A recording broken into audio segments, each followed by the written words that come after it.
میری سلطنت کے لوگوں میری جو بات حکم میرے سنو۔ آقا۔ میری سلطنت میں سے سب سے بے وقوف آدمی کو ڈھونڈ کر لاؤ۔ آپ کے حکم کی تعمیل ہوگی۔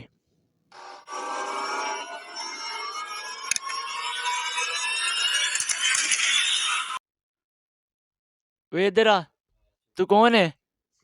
میں بے وقوف ہاں۔ چل آ ذرا، تنوں بادشاہ سلامت دے دربار سے لے کے جانا۔ چل چل چل۔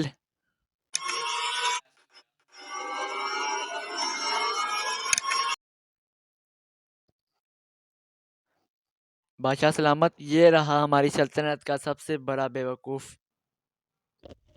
ہاں بھائی، تو بے وقوف ہے؟ جی حضور، میں بے وقوف ہوں۔ اچھا تو چلو، میں پھر تمہیں یہ ایک نیکلس انعام کے طور پر دے رہا ہوں، اسے قبول کرو۔ جی مہربانی۔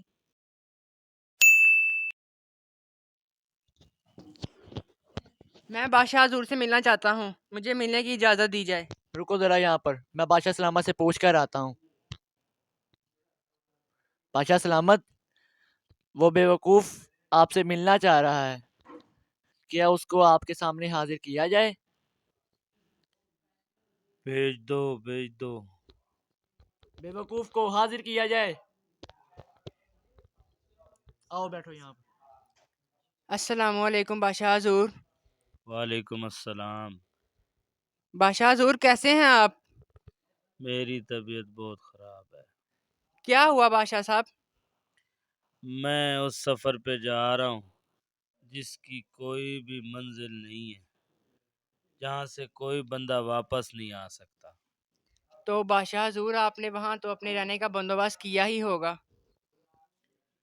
کیا وہاں کے لیے کیا کرنا، میں نے تو کچھ بھی نہیں کیا یقیناً۔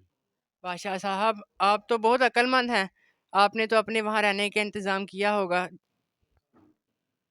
افسوس، صد افسوس، میں وہاں کے لیے کچھ بھی نہیں کر سکا۔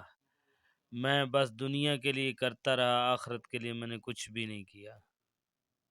ایسا کیسے ہو سکتا ہے بادشاہ حضور؟ بس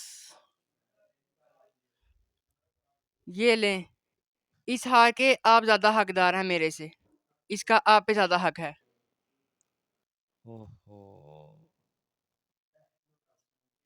السلام علیکم۔ اس ویڈیو کے ذریعے ہم نے پیغام دیا ہے کہ وہ بندہ سب سے بڑا بے وقوف ہے جو دنیا میں مال جوڑنے پہ لگا رہتا ہے، اور سب سے بڑا عقل مند وہ انسان ہے جو آخرت کے لیے مال جوڑتا ہے۔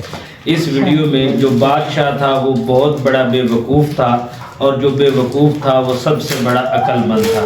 ملتے ہیں اگلی ویڈیو میں۔